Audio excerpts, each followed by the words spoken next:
¿Qué tal, amigos? Muy bienvenidos una semana más, ya en verano, ya en el mes de agosto, aquí a Tu Dinero Nunca Duerme, ya lo saben, el primer programa de cultura financiera de la Radio Generalista Española, un programa en el que venimos cada semana a aprender a invertir, sí, también en verano, a despertar nuestros ahorros, a ponerlos a trabajar y a hacerlo además desde todos los medios, desde todas las plataformas. Si nos están escuchando ustedes hoy domingo de 2 a 3 de la tarde, lo están haciendo en la sintonía de radio como cada semana. ¿Que además nos quieren ver? Bueno, pues esta tarde de 7 a 8 en Libertad Digital Televisión. ¿Que no han podido? Pues mañana lunes de 7 a 8 también en Libertad Digital Televisión.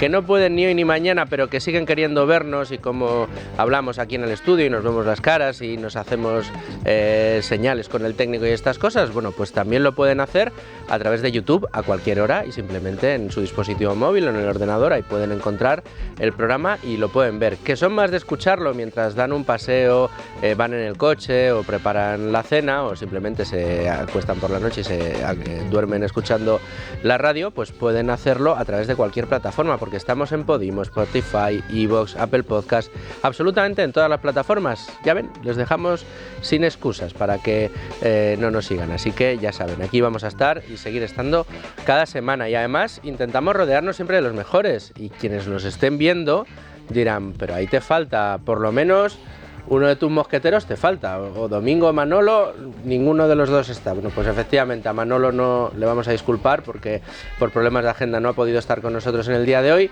Domingo anda resfriado, sí, en esta época del año también se nos resfría Domingo y no han podido estar con nosotros, pero nos va a acompañar en un momentito, que se ha cogido un atasco, también los hay en agosto, a Vicente Baró de Finet, nos va a acompañar en el día de hoy, enseguida le vamos a saludar. Y quien sí que me acompaña desde Value School en esta ocasión no es Luis Alberto Iglesias, es Fernando Sánchez de Bernardo. Fernando, ¿cómo estás? Encantado de volver a estar con vosotros otra vez. Un gustazo, ya te dije una de las últimas veces, tienes que venir más y estás cumpliendo, estás viniendo más y nosotros nos alegramos muchísimo. ¿Y qué invitada tenemos hoy, Fernando? A Paloma Gómez, a Paz Gómez. Paz Gómez Ferrer. Paz, ya te tuvimos el verano pasado, vienes de año en año. Sí, repito, tratáis tan bien a la gente que es un placer volver a estar aquí. Bueno, el placer es todo nuestro. Para quienes no se acuerden, vamos a recordar que eres psicóloga financiera, experta en todo lo que tiene que ver con finanzas del comportamiento, y además eres co-creadora, eres una de las cabezas pensantes que dio a luz un proyecto maravilloso en Cobas, que es Brainvestor, que recordemos es esa herramienta a disposición de todos ustedes, el que no la tenga, que se la baje ya en la tienda app, que además es gratuita, y que nos va a ayudar, entre otras cosas, a aprender a controlar nuestras emociones a la hora de invertir. Efectivamente, más que controlar, que es una de las cosas que sale y es la petición y mayor expectativa de los inversores, ayúdame a controlar las emociones y los sesgos. Bueno, aprender a gestionarlos a través del autoconocimiento. Entonces, Brainvestor lo que quiere es fomentar esa comunidad de inversores conscientes a través de estrategias y técnicas de psicología financiera. Bueno, pues mira, hoy vamos a aprender algún secreto que otro, o desde luego te lo vamos a intentar extraer en el día de hoy en la entrevista. Pero antes de la entrevista, vamos al programa. Bueno, si la emocionalidad es intrínseca al ser humano y suele jugarnos malas pasadas, o buenas en algunos casos también, siempre todo depende del contexto, es curioso cómo en asuntos como la inversión estos efectos son mayores y en muchas ocasiones contraintuitivos, y se lo voy a tratar de explicar. Suele decirse que en una negociación aquel que se impacienta o que tiene más prisa, que siente más temor por perder la operación, es aquel que pierde, porque cede antes ante un precio que, de no tener esa prisa, podría haber obtenido más barato, más óptimo, haber logrado un mejor trato que el que ha logrado por tener esa prisa, por tener esa impaciencia, ese temor por perder el trato. El miedo es el que hace que la mayoría de los inversores venda, por ejemplo, en momentos de pánico, en momentos de grandes caídas de mercado, materializando pérdidas, y es así que en el momento en el que le das a vender y vendes, ahí, ¡zas!, certificas las pérdidas y pierdes cualquier opción de interés compuesto que hayas puesto encima de la mesa con tus estrategias de inversión. Al mismo tiempo, cuando la bolsa sube mucho y hay muchísimo optimismo y empiezas a ver gente que está ganando mucho dinero, quizá porque no vendió cuando lo hiciste tú y mantuvo su inversión, en ese momento todos queremos comprar, y al final llegamos a la conclusión de que estamos vendiendo cuando más baratos son los productos y comprando cuando más caros están, cuando lo normal, y si preguntamos a cualquier hijo de vecino, es que nos dirá que él le gusta comprar un coche, o le gusta ir a comprarse el traje, o le gusta ir a comprarse la ropa de temporada en el momento en que empiezan las rebajas, cuando las casas de coches, los concesionarios lanzan sus ofertas, es decir, intentan comprar cuando los precios están más baratos y cuando quieren vender intentan hacerlo cuando los precios están más caros. Bueno, pues en el mercado, y precisamente por efecto de nuestras emociones, del financial behavior, acabamos haciendo lo contrario de lo que dice la lógica. ¿Ven ustedes si es importante las finanzas del comportamiento, la psicología de la inversión? Pues de todo esto y más vamos a hablar ya enseguida con nuestra invitada, con Paz Gómez Ferrer. Bueno, y entramos en terreno de entrevista, ya lo saben, con nuestro invitado, en este caso nuestra invitada de hoy, con Paz Gómez Ferrer, esta gran especialista en temas de psicología de la inversión, como hemos dicho. Y aquí, Paz, yo tengo una tradición que he de cumplir, esté Luigi o esté Fernando, que es dar la primera palabra, la primera pregunta siempre a Value School. Fernando, todo tuyo. Muchas gracias, Paz. Mira, creo que el mejor ejemplo que explica lo que has comentado, Luis Fer, es el ejemplo que pasó con el Magallanes, el fondo Magallanes de Peter Lynch. Durante algo 12-13 años, todos los inversores, bueno, el fondo tuvo una rentabilidad cercana al 30% durante todo este periodo. Sin embargo, la inmensa mayoría de los inversores perdieron dinero, se salieron, ¿no? Jugaron, le jugó seguramente mala pasada el miedo, muchos de ellos incluso ya habiendo perdido, habiendo dado el botón, apretado el botón que decía Luis Fer, volvieron a entrar cuando la euforia se había vuelto a instalar en el mercado, ¿no? En el sentimiento general. Está claro que las emociones son clave. La toma de decisiones es fundamental, la psicología, la neurociencia, todo es lo que explica realmente, aparte de los conocimientos ya más concretos de lo que es el activo en sí en el que estamos invirtiendo, es conocernos a nosotros mismos, ¿no? El poder entender cómo juegan las emociones, cómo mantenerlas buscando la inversión en el largo plazo, ¿vale? Entonces, hablando de emociones y de psicología y de cuando hablamos de invertir, ¿vale? ¿Cuáles son, en tu opinión, los factores claves que tienen que ver con nuestras emociones? ¿Disponemos de algunas técnicas también para poder gestionarlos correctamente? Pues así es, como dices, hay un montón de factores y fíjate, el éxito de una buena toma de decisión financiera va a depender de, en primer lugar, tener ese autoconocimiento, ¿no? Ya lo decíamos, ¿no?, con Warren Buffett, que mayor inversión es invertir en uno mismo. Sin embargo, ¿cuánto tiempo se dedica al autoconocimiento y conocer, en primer lugar, cuáles son esas situaciones por las cuales nos impulsan a tomar decisiones de forma más rápida? Ahí el riesgo es que aparecen los famosos sesgos, como el sesgo de efecto manada que comentábamos ahora, ¿no? Todo el mundo vende y yo vendo. Y esas emociones, claro, muchos de los inversores dicen, a ver cómo se controlan. Bueno, más que se controlan, a ver cómo se gestionan. Y el primer lugar es aprender a conocer que están ahí, ser consciente de ello y aceptarlas. Esto es muy de psicología, ¿no? Viene un poco los estudios de Pavlov, el condicionamiento. A veces condicionamos ciertas situaciones y la respuesta, estímulo-respuesta, es muy, muy rápida. Entonces, para romper ese condicionamiento, lo que hay que hacer muchas veces es parar, y la mayor técnica es analizar en retrospectiva qué ha pasado en el éxito o fracaso de esa inversión y analizar la intensidad de las emociones que hemos tenido. Hay dos emociones básicas. Uno, el estado de calma que pueda tener la persona, o el estado de miedo que comentábamos antes. No olvidemos que con emociones como el miedo se desata la inseguridad. Y cuando se desata la inseguridad ya tenemos ese miedo de aversión a la pérdida, un perfil mucho más conservador por miedo, quedarnos donde estamos, y ahí ya con el perfil conservador, como hemos observado en Brainvestor y las últimas investigaciones, pues lo que se dan son y se desatan los sesgos como anclaje, descuento hiperbólico, efecto manada que decíamos antes. Profundicemos un poquito más. Hablas del sesgo hiperbólico. Cuéntanos cuál es este sesgo. Bueno, el descuento hiperbólico es la tendencia que tenemos a dado que ya he invertido, me quedo como estoy porque tengo que rentabilizar esa ganancia que he tenido, ¿no? Entonces cuesta mucho a la persona reprogramarse y decir, mira, me olvido olímpicamente. ¿Por qué? Y hay una cosa que no se conoce psicológicamente, es el tema del apego. No se habla mucho de ello, pero la relación que una persona, decíamos antes, ¿cuáles son esos factores que influyen más allá de las emociones? El apego que una persona tenga en la relación con el dinero, en el descuento hiperbólico se ve mucho, determina si esa persona va a ser capaz o no de romper en una inversión que a lo mejor no tiene una rentabilidad. ¿Por qué? Porque desde pequeños los mensajes familiares, la relación que hayan tenido en casa con el dinero, la avaricia es otra emoción también, va generando una relación con ese dinero que determina si vamos a ser más o menos agresivos a la hora de tomar esas decisiones. Ya nos acompaña Vicente Baró. ¿Cómo estás, Vicente? Tarde, pero bien. Me hemos dicho que en agosto también hay atascos a veces en Madrid y hoy te ha pillado a ti un poquito, pero bueno, ya te tenemos aquí, así Sí, que total. Fantástico. Estábamos hablando de finanzas conductuales, behavioral finance. Sé que es un tema que te apasiona. Hoy nos acompaña una experta maravillosa que además ha puesto en marcha un proyecto como Brainvestor que sé que conoces. Claro. Bueno, finanzas conductuales. ¿Cuánto hemos hablado de finanzas conductuales en los 2 últimos años? Muchísimo, pero hoy podemos profundizar y tenemos a la experta, así que tú dirás. Sí, no, totalmente. Yo estaba escuchando el tema del descuento hiperbólico, lo que nos cuesta a veces pues cerrar, igual que en la vida, ¿no? Relaciones tóxicas. Exacto. Que además en la última conferencia anual de Berkshire Hathaway, tanto Charlie Munger como Warren Buffett insistían en ello, ¿no? La importancia de cortar cuanto antes las relaciones tóxicas también en las inversiones, ¿no? Pero a mí, hay un punto que quería hacer que la tendencia está que tenemos a dejar puertas abiertas también, Sin ¿no? duda. ¿Y cómo consumen energía? Claro.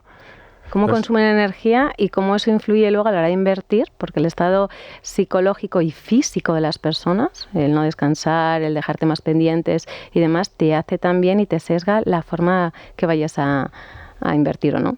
Claro, entonces, al final, ¿qué puede hacer la gente, no? Porque todos tenemos ahí unas acciones que se nos han quedado enganchadas en el pasado o que nos dejaron nuestros padres en herencia o que tal, que tenemos unas pérdidas ahí y tenemos dicho, ya lo dejo porque, sin embargo, al final te genera ese estrés de pérdida o te genera...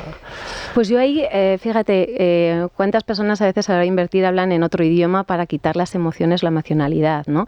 Ahí tenemos que desarrollar mucho el pensamiento crítico. El pensamiento crítico es la capacidad de incluso ponernos desde fuera y decir cuál sería la respuesta más objetiva, más neutral, quitando la emoción.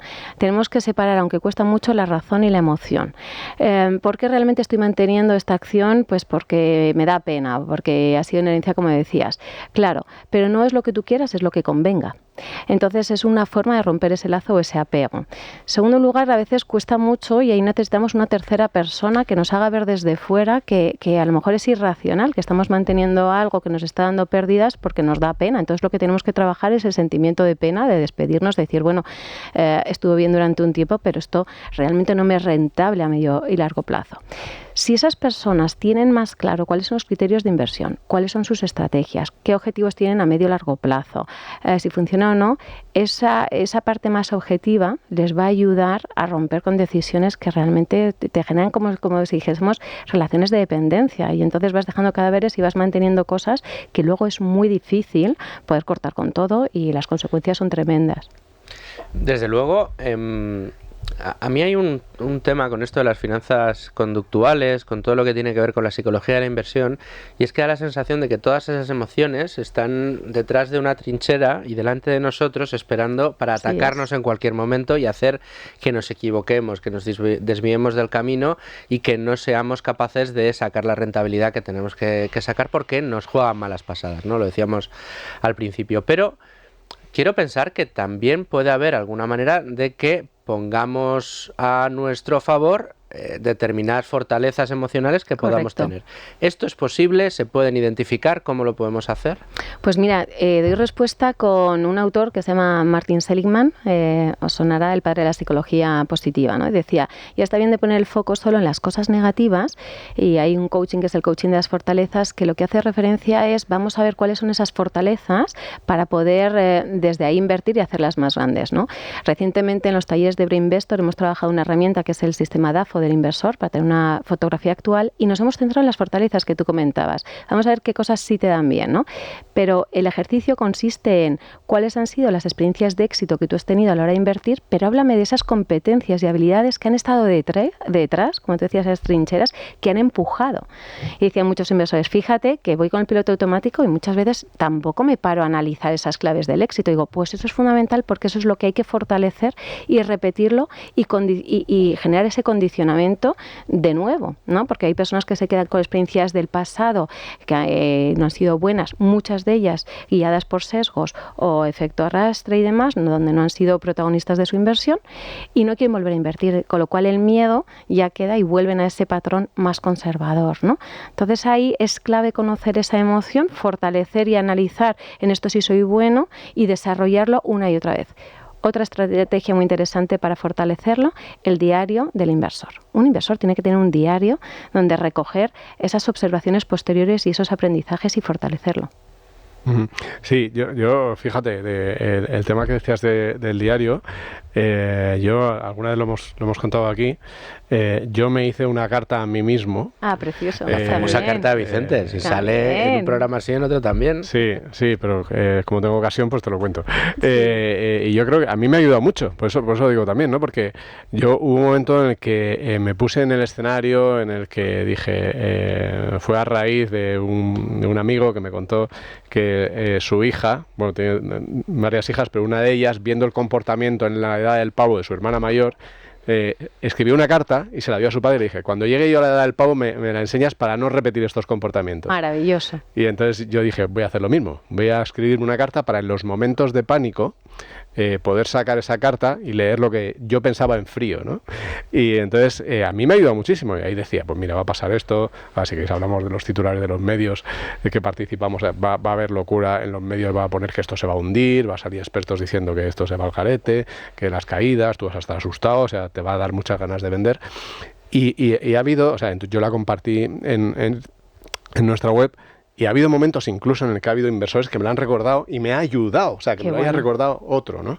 Entonces, cuando decías lo del diario, fíjate, yo no hago un diario, pero ponerme por escrito el comportamiento que probablemente emocional voy a tener yo en una fase como esa, me da racionalidad, ¿sabes? Es como si hubiera criogenizado mi racionalidad para sacarla cuando tocara, ¿no? Y a mí es una cosa que me ha ayudado mucho. Es algo clave. Fíjate lo que has hecho. Bajo un estado emocional de calma y objetividad has sido capaz de escribir algo que te va a ayudar en momentos donde vas a estar con esa curva emocional y demás.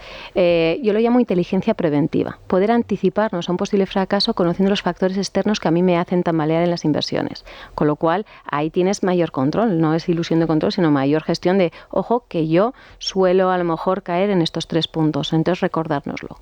Otra de las técnicas también in situ que decíamos antes, cuando por ejemplo se nos da el descuento hiperbólico y demás, siéntate como espectador, como si fuera el teatro, mira en ese momento qué decisión vas a tomar y mira si es la mejor, como si estuvieses desde fuera, ¿no? Entonces poder analizarlo desde otro observador te cambia la decisión. Sesgo de confirmación, ¿no? El que al final tú vas creyendo que lo que estás haciendo está bien, sesgo de disponibilidad, la información que tienes alrededor, que parece que el mundo se cae, al final no se cae. Toda esa gestión es fundamental. A lo largo digamos, el periodo inversor de las personas, ¿van cambiando los sesgos a medida que los vamos aprendiendo? ¿Cuál es el más peligroso en el medio y largo, digamos, en la curva de aprendizaje, al final de esa curva de aprendizaje? Pues maravillosa pregunta y te voy a contestar ya con los datos que tenemos del estudio de Brainvestor con la Universidad Pontificia de Comillas que estamos realizando, ¿no? Hay varios factores claves a la hora de invertir y uno es la edad. Y entonces hemos visto que la correlación existente entre personas jóvenes que tienen cierto nivel adquisitivo que empiezan a invertir con poca experiencia, digamos, de inversión, tienen mayor índice de impulsividad a la hora de invertir, pueden ser un perfil más agresivo que una persona que está en una edad de prejubilación. claramente, como no tiene cargas familiares o tiene todavía alto recorrido para poder equivocarse, sus decisiones suelen ser a veces más agresivas, ¿no? Factores de riesgo, pues un perfil agresivo, porque siempre hablamos un poco de la aversión a la pérdida y el conservador, pero un perfil agresivo, el sesgo que tienen es de sobre exceso de confianza. Y entonces, ¿qué ocurre? Que también nos hemos dado cuenta en los talleres que a veces la autocrítica, el pensamiento crítico que decíamos y la autocrítica con uno mismo cuesta mucho. Cuando las cosas me van muy bien y tengo muy arraigado ese sesgo de confirmación y de seguridad y de poder, bueno, pues ahí una de las cosas que sucede es la ambición, esa emoción que te atrapa y el saber parar a tiempo y decir, no, hasta aquí, ¿no? Entonces, todo lo que sean extremos e emociones extremas es muy peligroso porque nos puede llevar a una gran bancarrota.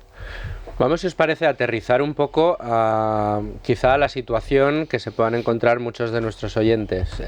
Muchos de ellos, gracias a Dios, pues han arrancado ya con el proceso de inversión, se han puesto en orden sus finanzas y ya están haciendo sus primeros pinitos en inversión. Pero hay otros muchos que tienen sus finanzas estudiadas, están ahorrando, ya tienen ahí un dinero ahorrado, pero ese paso a la inversión se lo piensan, se lo requete piensan, preguntan por este fondo, aquel, ¿qué harías? Cojo gestión activa, cojo gestión pasiva, hablo con la gente de Cobas o me espero, o a lo mejor llega un momento mejor, no sé qué hacer, bueno, hoy no tomo la decisión, la tomo mañana, y así a lo mejor llevan 2 años.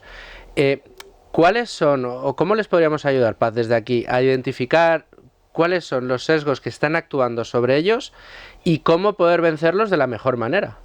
Pues mira, más que los sesgos, te estaba escuchando y digo, qué bien has definido la procrastinación. La procrastinación es la tendencia que tiene el ser humano a posponer las cosas y sobre todo siempre tendemos a posponer lo que nos da miedo. Entonces, en primer lugar, aceptar que cuando tenemos dudas existe el miedo. Entonces, no se trata de no lo hagas hasta que no tenga miedo, sino hazlo a veces con miedo, pero asesorado, acompañado. En Cobas tenemos este programa de mentoring que le pueden acompañar en esas decisiones para que se sientan seguros.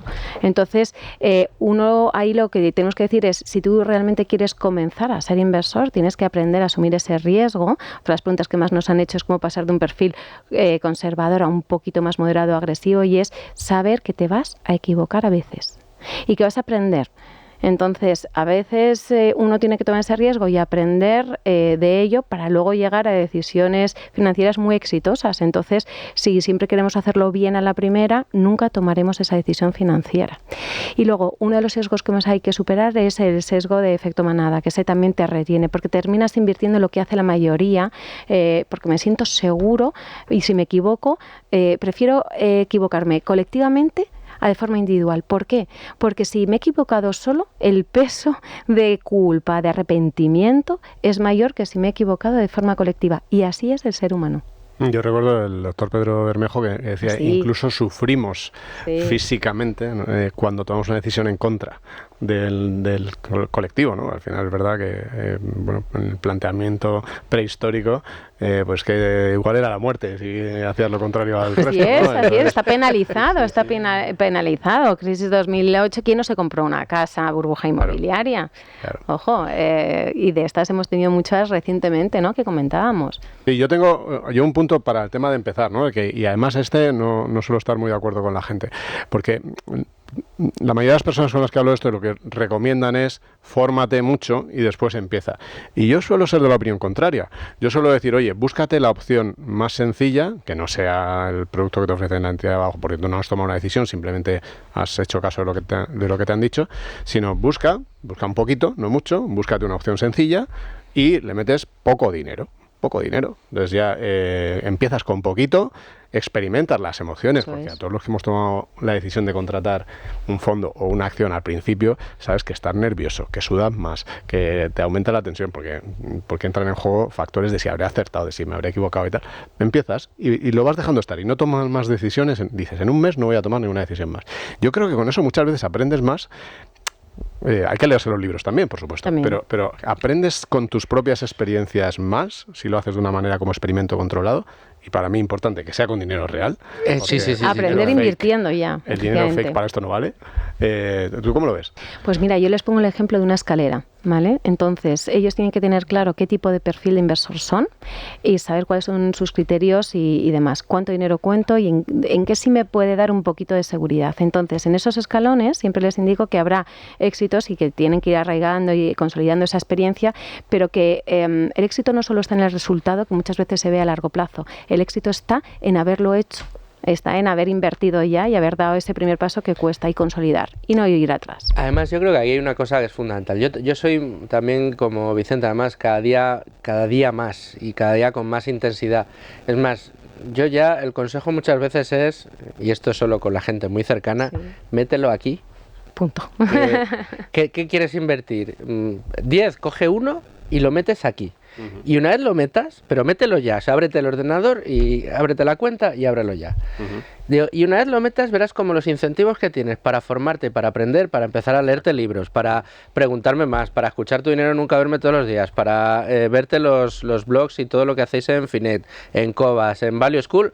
Vas a estar todos los días mirándote vídeos. Ahora bien, ya has empezado y ya lo que harás será o meter más ahí, o lo moverás a otro sitio, o incluso a lo mejor has descubierto que tienes dentro de ti un analista fundamental espectacular y empiezas a analizar empresas y empiezas a tomar decisiones. Digo, pero el incentivo lo vas a tener cuando ya te hayas jugado la pasta, porque si no, al final te pasa lo que yo, mi pobre padre le tengo martirizado, siempre le pongo de ejemplo. Mi padre, desde que empezamos con el programa en 2019, yo le llevo machacando, joder, papá, tienes el dinero, ahí no lo tendrías que tener, eso te va a ir mal, mírate, escúchate el programa. Mi padre, desde entonces, no se habrá leído menos de 12 libros, se ha escuchado todos los programas, se ha puesto a estudiarse blogs de especialistas y no terminaba nunca de tomar la decisión, nunca, hasta que ya cogí yo y le dije... Ya lo tienes, ya te lo he hecho yo, macho. Ya no te puedes, y a partir de ahora ya empieza a ver la luz. Es que fíjate lo de parálisis por análisis, ¿no? Muchas veces. Y otro tema clave, una persona se siente inversor, los jóvenes, cuando empiezan a invertir, porque lo tienen integrado en la identidad. Vale, ya es como el que dice, soy lector porque leo, soy escritor porque escribo, aunque sea un blog, lo que sea, pero ese primer arranque es que sientan que ya son inversores porque aunque sea poco dinero, ya lo han hecho. Y entonces eso les legitima mucho y les da una gran seguridad. Y cuando empiezan a aprender lo que han hecho de verdad y ven un Porsche y dicen, anda, si en mi fondo hay Porsche. Y yo soy propietario de esa... Lo conté el otro día. Mira, lo que sí veo, aterrizo completamente, es hay que empezar ya y empezar a sufrirlo, ¿no? Y al darte cuenta que en el medio a largo plazo, ya cuando estamos hablando a 3, 5 años, sobre todo los más pequeños, ¿no? Ves que esto realmente... Las emociones es esa sal y la pimienta que te ha tocado en ese trocito que has comido, ¿no? Pero leer libros es un tostón, la gente no tiene tiempo. El escuchar podcast está muy bien, pero muchas veces son demasiado generales, ¿no? No concretan. No como este que es maravilloso y lo tiene que escuchar todo el mundo, igual que los que muy práctico. Bueno, termino y ahora ¿qué hago? Háblanos de Brainvestor, porque eso ya es concreto, eso es algo rápido, es un test donde además te perfilas perfectamente y además luego te va a ayudar y luego hacéis el acompañamiento, creo. Eso es. Fíjate, Brainvestor surge de esa necesidad de que todos los inversores sean más conscientes, ¿no? Entonces, hemos desarrollado y patentado 2 test. Uno, que es el test de perfil del inversor, donde nos dice un poco qué tipología tengo y además te hace un challenge de qué tipo de inversor crees tú que eres y qué tipo de inversor dice el test que eres realmente. Es largo porque luego hay un observatorio detrás con la universidad donde estamos sacando muchos datos. Y correlaciona este test con otro test que es el test de los sesgos, donde hemos cogido 12 sesgos que son los más relevantes y los que más tendencia hay para ver esa correlación existente entre el perfil del inversor y los sesgos. Una vez que tú entras en Brainvestor y descargas la app, tienes la posibilidad de entrar en estos 2 tests, que ahí es maravilloso porque te da mucha información y además luego te asesora de qué tipo de módulo necesitarías. Pues mira, según tu perfil del inversor, necesitas el módulo de toma de decisiones. Necesitas el modelo de cerebro inversor con Pedro Bermejo, que hay unos vídeos maravillosos donde hablamos de neuroeconomía y el cerebro, cómo funciona y qué pasa con la aversión a la pérdida, el sistema de recompensa. Y cuando no, si tú eres una persona impulsiva, tienes hasta técnicas de mindfulness y de relajación con otra persona experta, Silvia Sonnendrucker, donde nos enseñará las claves de meditación. O yo trabajaré la gestión de las emociones y el cómo poder pensar de forma más optimista, desarrollar emociones como la paciencia para inversiones inversiones a largo plazo. Es decir, que existen un montón de herramientas específicas para poder hacerlo.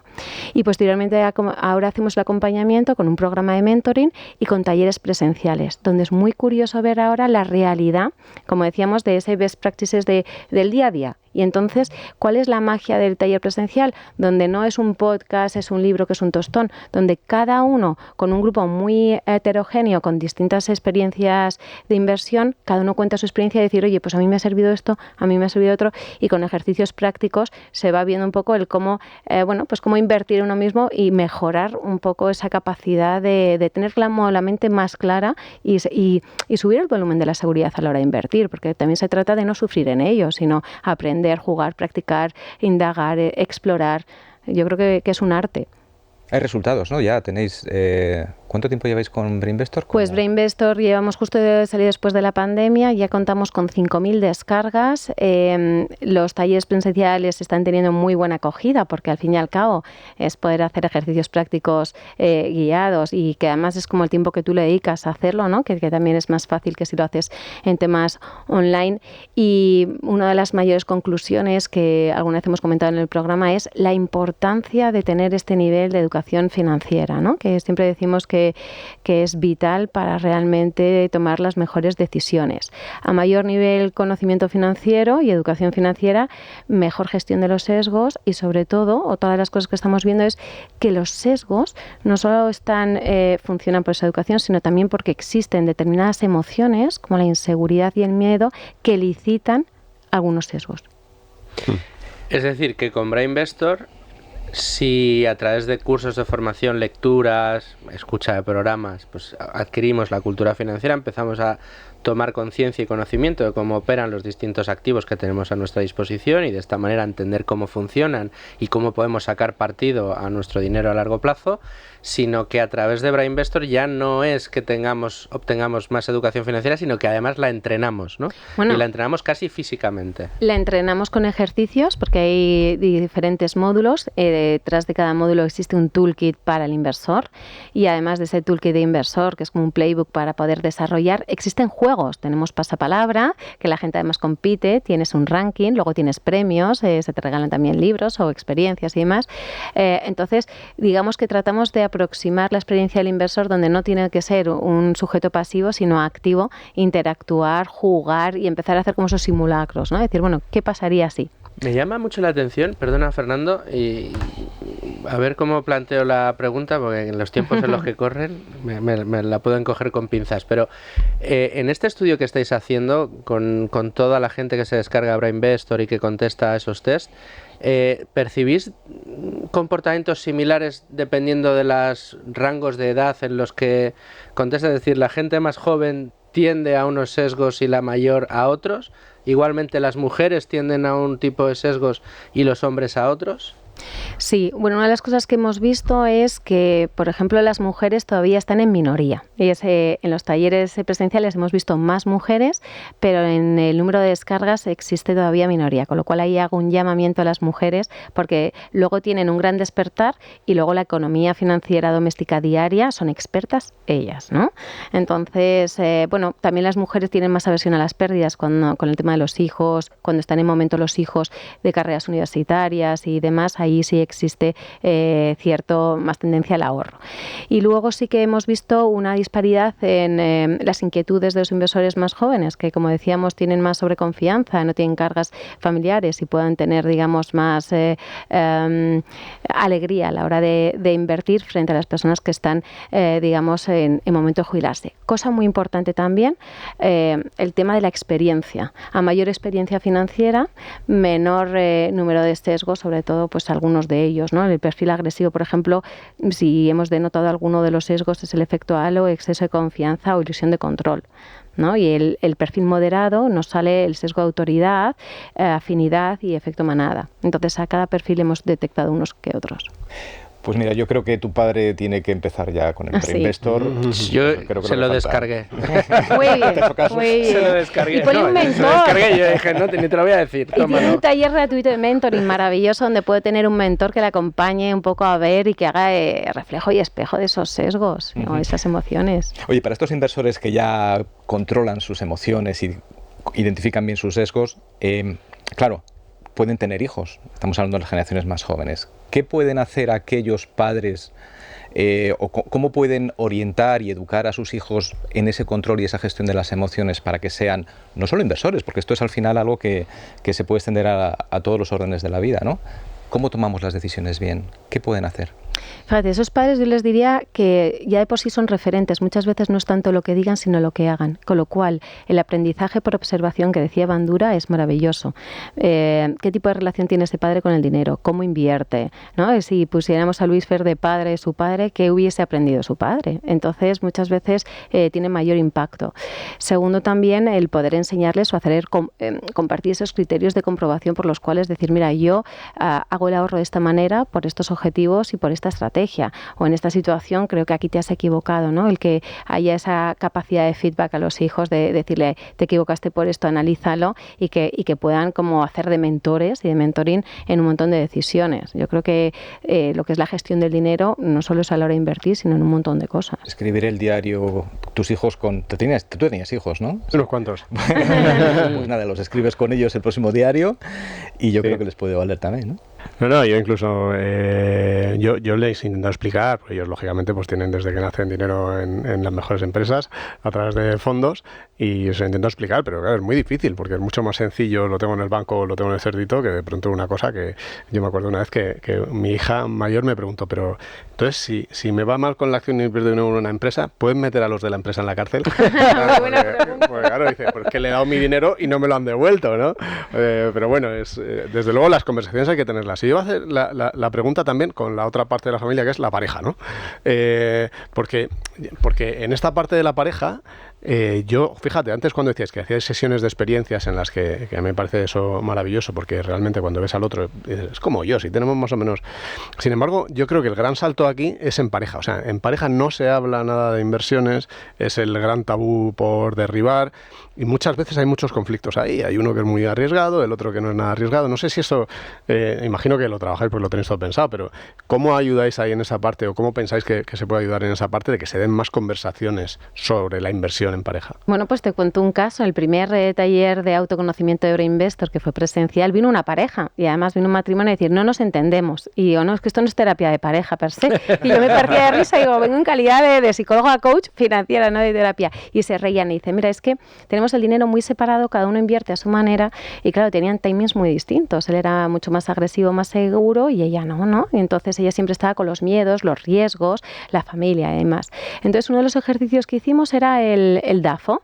Entonces vimos las fortalezas, áreas de mejora, amenazas y oportunidades. Entonces lo que les dije es, intentad hacer un DAFO compartido y intentad sacar un proyecto común de en qué cosas sí os parecéis y tenéis clara. Es decir, invertir o no en una segunda residencia, y por qué. ¿Qué va a pasar con este dinero de ahorro y demás? Y tenían que llegar a un acuerdo y buscar los puntos que tenían en común, porque siempre hay puntos en común. Entonces es, digamos, disminuir los que son muy discrepantes, y hay cada uno y más, pero sí buscar esos nexos en los que realmente luego existe una parte en lo que los dos son muy afines, porque por eso también son pareja y además tienen que tomar decisiones conjuntas por la visión. O sea, que eso era clave. Y eso sí que les ayudó. Dijo, mira, en esto sí, en esto sí y en esto sí. Pues esa va a ser vuestra inversión. Intentar buscar una inversión conjunta. Ya veréis qué bonito. Es como otro hijo y lo vais a hacer crecer y demás. Y así por lo menos se puede hablar. Pues como decíamos antes, practicando, invirtiendo. Sí, lo que pasa es que terminarían reprochando, ¿ves? Tienes todo en renta fija y mira cómo ha ido este año. Les ponemos criterios, no vale adoctrinar, de decir y más. Hay ese aprendizaje mutuo. Bueno, Paz Gómez Ferrer, como siempre, igual que el año pasado, hemos disfrutado muchísimo de esta charla contigo. Es una lástima que el tiempo sea el que es y que no podamos disfrutar más, pero lo que prometo yo este año es que voy a tirar de las orejas a Luigi y voy a coger a los amigos de Cobas para que te inviten más aquí al programa. Me parece fenomenal. Aquí estaré siempre que me llaméis. Encantado. Muchas gracias. Muchísimas gracias a ti y nos vamos ya a la tertulia. ¿Estás harto de bajas rentabilidades? ¿No quieres seguir pagando altas comisiones? Traspasa tus fondos de inversión a Finicens y podrás obtener una mayor rentabilidad. Más información en el 910-483-004 y en finicens.com. Finicens, especialistas en inversión pasiva. Qué interesante, qué profundo, qué práctico resulta hablar de la psicología de la inversión.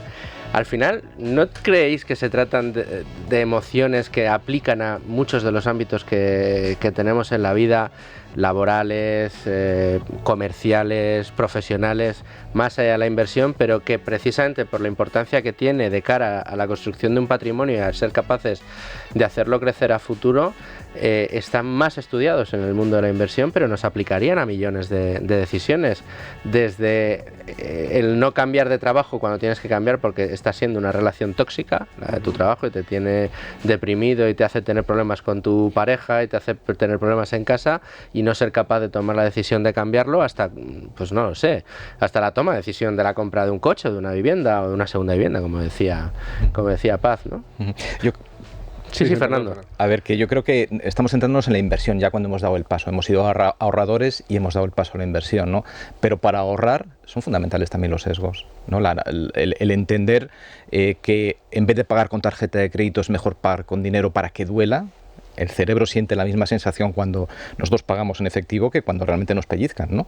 Entonces son pequeños trucos, son pequeños conocimientos que tenemos que tener para también ahorrar en ese paso previo al inversor, ¿no? No sé si también se llama finanzas o behavioral finance, pero sí que yo creo que son fundamentales para cualquier orden de la vida y especialmente si hacemos ese camino hacia el inversor en el paso previo de ahorrador. Son argumentos, son ideas que yo creo que muchas veces tendemos a menospreciar en realidad, porque es como, bueno, sí, esto está muy bien, esto de las emociones, pero luego en realidad me pongo delante de la pantalla, tengo la posibilidad de contratar un fondo de inversión y ahí pienso que no influyen las emociones, ¿no? Yo creo que ese es el gran error que tenemos. Yo creo que no hay nada que marque más el resultado final de nuestras inversiones que las decisiones. Aquí, este programa se ha contado una infinidad de veces, el hecho de que en el fondo de inversión más rentable del mundo, la rentabilidad que tuvo el fondo de inversión es muchísimo mayor que la que tuvieron los inversores. ¿Por qué? Si las inversiones eran las mismas, pues porque la gente entraba y salía. Que yo creo que aquí, como gente que trabajamos en los medios, no sabemos lo que influimos también, porque cuando en una portada salimos o con un informativo en televisión, el mensaje, las bolsas se desploman, estamos activando una serie de circuitos neuronales que impulsan a la gente a vender, a ir corriendo y vender para no soportar cada vez que ve eso, pensar en lo que está perdiendo, que es espectacular, ¿no? Y sobre todo, fíjate, mira, voy a hacer un chiste, pero el día que, casi podríamos decirle a muchos oyentes, el día que veas en el informativo desplome generalizado a bolsas, abras el periódico en internet para comprobarlo y tengas 4 alertas en el móvil que pongan pánico en los mercados, un informe de urgencia de un analista que diga nos vamos al guano todos, aquí esto horroroso, todas las bolsas en rojo. Si tú ese día, en lugar de sentir miedo, lo primero que vas a hacer es ver cuánto tienes en liquidez, por si ver si puedes tomar posiciones ahora, no pienses que estás loco. Piensa que a lo mejor ya has aprendido mucho, ¿no? Estás en el proceso bueno, sí, totalmente. A mí eso me ha pasado en la pandemia, que de repente todo esto empieza a caer, cae el S&P 500 25% y hay veces que te sientes un poco solo, ¿no? Y dices, eres el rarito que todavía tenías ahí algo de liquidez y estás buscando a ver con quién puedes compartir esa sensación de ¿me meto ya? Sí, han llegado las rebajas y soy el único que se da cuenta. De todas formas, aquí siempre hacemos mención a una cosa súper importante, es sabiendo que las emociones pueden jugar en nuestra contra, sabemos que están ahí, lo mejor es, si no somos capaces de controlarlas, lo mejor es pasar de ellas, es automatizar el ahorro, automatizar la inversión, la compra de esos cada cierto tiempo y olvidarnos y no mirar y desconectar. Eso yo creo que es la mejor forma. Esa es una herramienta muy buena, pero yo creo que no estamos exentos de que en tiempos malos o incluso en tiempos buenos nos veamos seducidos, ¿no? Claro, yo la pregunta que más escuché después del inicio de la guerra del año pasado, la que más, y de hecho escribí algún contenido sobre ello, era ¿tengo que cancelar mi plan de aportaciones periódicas? Claro, porque en un escenario favorable en el que el Standard & Poor's tenía una trayectoria de subidas de una media del 10% anual, pues muy fácil hacer inversión automatizada, es tomar una sola decisión y a partir de ahí a futuro pues ya no tienes que tomar más y vas solo. Claro, pero ayuda desde luego el hecho de tenerlo automatizado porque por lo menos ya te tienes que plantear si lo cancelas y ya tienes que preguntar con lo cual eso ya es un punto. Pero emocionalmente nos volvemos a ver atrapados, porque claro, tú has hecho una extrapolación cuando has invertido diciendo más 10%, entonces si más 10% cada año, pues duplico cada 4, y de pronto pasan a cambiarte las coordenadas, ya no es más 10%, es menos 10%. Yo recuerdo perfectamente, recuerdo en la crisis de Lehman Brothers, claro, los que ya empezamos a estar un poco calvos, estamos calvos, ¿no? Entonces, yo recuerdo en la crisis de Lehman Brothers estar en el coche de camino a Alicante con mi mujer diciéndole, es que igual se nos va a cero la inversión, es que igual se nos va a cero. O sea, un punto de desgaste máximo de nos hemos equivocado, el mundo iba a ser diferente, los bancos se han acabado, estamos en una nueva realidad, nos hemos equivocado. Y yo recuerdo sufrir de todo lo que había ahorrado se va a cero, ¿no? Y yo ya llevaba, ahora tengo más, pero ya llevaba 10 años escribiendo sobre inversión, ¿no? O sea, que es que en esos malos momentos, ¿qué pasa? Que yo creo que cuanta más formación tienes, efectivamente, más te cuesta llegar a ese punto de lo vendo de todo sufrimiento máximo. Sí. O sea, a ver, el nerviosismo y la inseguridad yo creo que es intrínseca y llega un momento, y sobre todo el decir, a ver, yo no puedo ser el más listo de la clase, o sea, llevo invirtiendo no sé cuántos años, no he estudiado esto, no me dedico a esto profesionalmente, no voy a ser yo el más listo de la clase. Por tanto, aunque a lo mejor tengas más conocimiento que la media y no seas consciente de eso, si de repente ves que caen todos los mercados y tú eres el único de tu entorno que está diciendo así, madre mía, mira las participaciones de este fondo que lo tenía ahí visto y mira cómo han caído, o mira cómo está el SP 500, o mira el Nasdaq lo que ha hecho, ¿no? Se ha pegado un castañazo del 40%, joder, pues eso va a subir seguro, ¿no? Y entonces llegas ahí, paras y dices, joder, espérate, que está todo el mundo preocupado, mira los posts que está haciendo Menganito al que sigo, o Zutanito al que sigo, hostia, a ver si el equivocado voy a ser yo, ¿no? Es que, claro, es que son momentos de tanta tensión en donde juegan tanto los sentimientos que es muy difícil tener incluso mantener lo que decíais, ¿no? Que al final es la clave, el ser capaz de mantener una disciplina. Yo lo repito una y otra vez, Gonzalo Recarte lo dijo en este programa y desde entonces, además me parece un buen título para un libro si no existe, es Método y Disciplina o la ruina, la clave de los mercados. Bueno, pues si eres disciplinado y mantienes tu método, el éxito va contigo, pero es que no eres inmune incluso tomando esas decisiones, ¿no? Y acompañado, yo te visualizaba ahora en el coche con tu mujer, sí. Claro, tú dudando y a ver cómo se lo explicas, no sé, en el caso del nivel que si este es el que sabe y está aquí súper agobiado diciendo que esto se va... Y no te dejo... ¿Ves? Te lo dije. Claro, hay un punto ahí, pues esto lo hicimos porque tú eras el que sabías, ¿no? Y entonces te entran más dudas todavía porque tal. Pero fíjate, yo de las cosas que comentabas de la experiencia, ¿no? De la experiencia pasada y de la disciplina. A mí, yo hay cosas que recuerdo que me han ayudado mucho a ser mejor inversor y voy a poner un ejemplo. Un ejemplo es un amigo mío que corrió un maratón de Nueva York y entonces nos mandó una crónica súper detallada y entonces él nos dijo que antes de correr se escribió, qué bueno es escribir, se escribió lo que le iba a pasar en el maratón, ¿no? Y entonces, vamos, lo que le iba a pasar no lo sabía, pero lo que se imaginaba y entonces él puso, va a haber momentos en los que voy a querer dejar de correr. Lo puso. Y estaré agotado y querré dejar de correr. Y subiré el puente de no sé qué y al llegar arriba del puente dije, ¿por qué estoy corriendo? Esto no tiene ningún sentido, soy un pringao. Y entonces él decía, en esos momentos siempre me tengo que repetir, sigue el plan. Esto estaba dentro del plan. Sabíamos que nos iba a pasar esto. Hemos entrenado porque nos iba a pasar esto. Pues ahora que está pasando... Sigue el plan, sí. Y al final, entrenamiento deportivo, fijaos en los entrenamientos deportivos lo importante que son las emociones, tanto como en la inversión, diría yo, en el tenis, ¿no?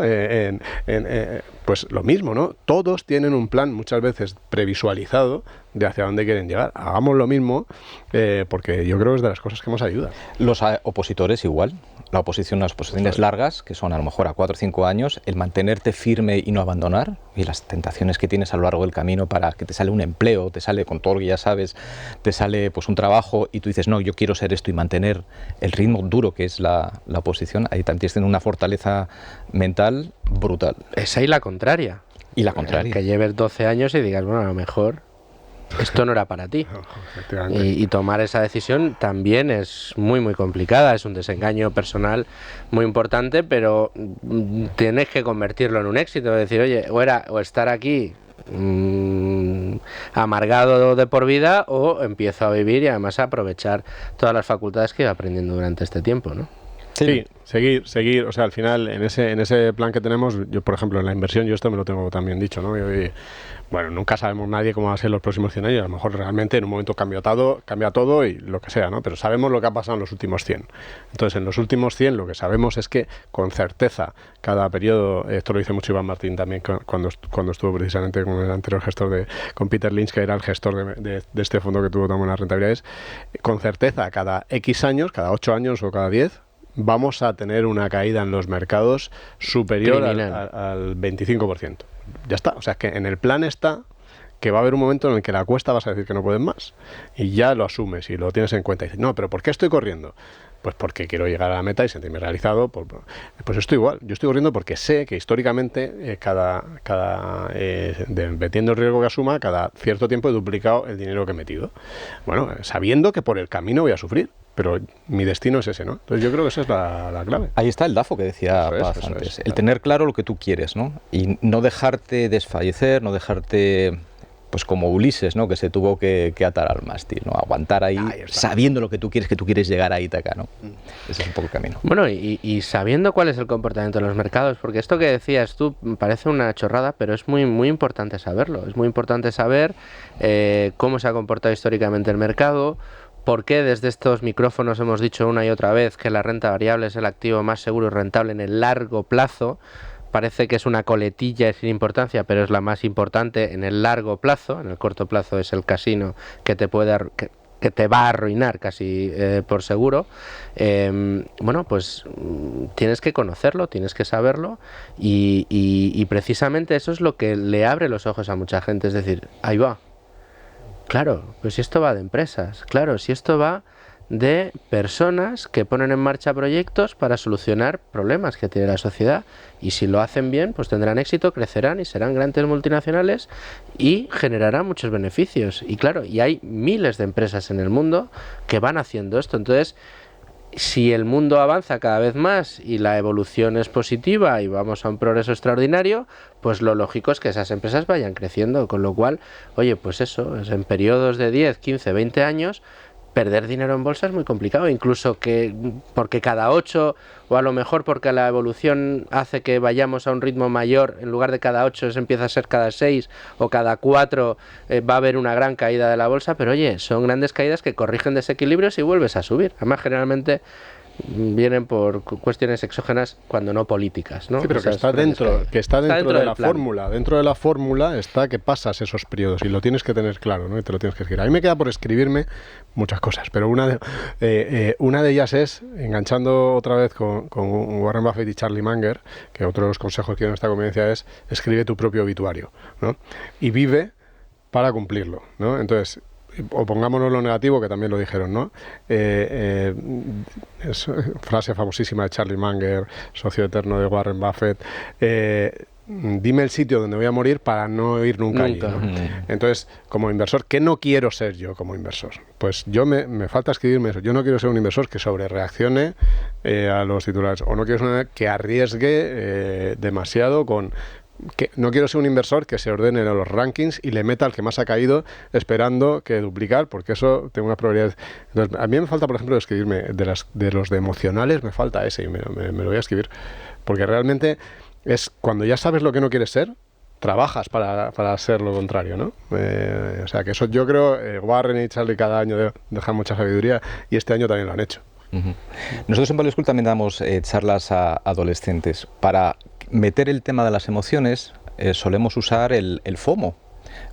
Los criptoactivos, o sea, invertir en criptodivisas es algo bastante habitual, demasiado habitual, ¿no?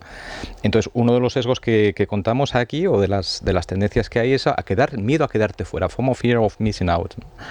Entonces, que sean conscientes desde muy pequeños que el cerebro te va a hacer tomar decisiones muchas veces que son inconsistentes, ¿no?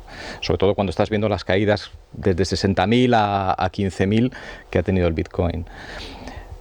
Recapacitar sobre ello, ver no solo ese sino otros, y que te van a ayudar en la vida no solo a tomar unas buenas decisiones financieras, sino también de vitales. Bueno, y yo creo, y dejadme que rompa una lanza no solo por este programa, sino también por Value School, por todo lo que hacéis en Finet, que yo creo que es muy importante, también lo que hace la gente de Cobas, que al final es, no sé, tanto en este programa que hemos hablado mucho de sentimientos, de las cosas que, de esos miedos y de esas sensaciones que nos acompañan en el proceso de la inversión y que muchos de nuestros oyentes desde luego lo han tenido, porque también nos ayudan a no sentirnos solos. Y hace bien poco con otra comunidad inversora, con los locos de Wall Street, hablábamos precisamente de eso, de cómo, bueno, tú en el viaje a Alicante ibas probablemente diciéndotelo a ti. Joder, es que esto se nos puede ir a cero, incluso tú como especialista en estas cosas, como periodista especialista en finanzas, me imagino que con grupos de amigos también te habrás sentido solo, ¿no? A mí mi mujer muchas veces me dice, joder, vaya chapa que le has dado a no sé quién, hablando de hombre, me ha preguntado, ya, cariño, pero es que a no todo el mundo le interesa, ya, pues es que a mí me gusta mucho. Me ha preguntado, pero cuando se estaba apartando... Efectivamente, no quiero decir yo que sea un pesado, que probablemente lo seré, pero sí es verdad que en muchas ocasiones, yo creo que a muchos oyentes les pasa, te sientes un poco solo porque no estamos acostumbrados a que a la gente le gusta hablar abiertamente de estos temas. Pues además tratan de dinero y sabéis que es incómodo el hablar, porque si hablas de que inviertes, pues ya la gente va a pensar que tienes más dinero que otro. En fin. Entonces, hablar de estas cosas y de estos temas en estos ambientes y desde estas plataformas que cada uno tenemos, yo creo que ayuda a acompañar a muchos oyentes, a muchos futuros inversores que de otra manera no tendrían, ¿no? Donde expresar sus dudas y sus problemas. Sí, de hecho, de las primeras comunidades, o de las primeras temáticas, mejor dicho, de las que se empezó a generar comunidades en Internet fue las finanzas y la inversión. Porque, claro, lo que pasaba es que en el momento en que se abrió la posibilidad de conectar con otras personas, si de esto no puedo hablar con nadie a mi alrededor. Sí, como mucho mi cuñado de Bitcoin en la cena del año que viene, pero con el resto de gente no puedo hablar. Entonces empezaron los foros de finanzas, fueron de los primeros foros en surgir en Internet, precisamente por esa necesidad. Ese dato no lo conocía yo. De conectar de la gente, ¿no? Y muchos se han mantenido. Yo creo el problema que se genera aquí, con esto termino, es que, claro, cuando empezamos a compartir conocimientos, de pronto vamos subiendo nuestra escala de conocimientos, y entonces esas comunidades se van alejando de los inversores que llegan, hablan de temas demasiado elevados para los nuevos que llegan, ¿no? Pero bueno, desde luego ayudan. Pues claro que lo que no ayuda es el reloj, Vicente, tenemos que cortar ya. Una pena, bueno, espero que hayan disfrutado todos ustedes de este programa. Como siempre les digo, trabajamos para que el próximo fin de semana lo pasen también como nosotros. Hasta entonces sean muy felices. Vicente, muchas gracias. Un placer. Fernando, muchas gracias a ti también. Muchas gracias. Y nada, la semana que viene con asuntos de su interés. Hasta entonces, ser muy felices, amigos.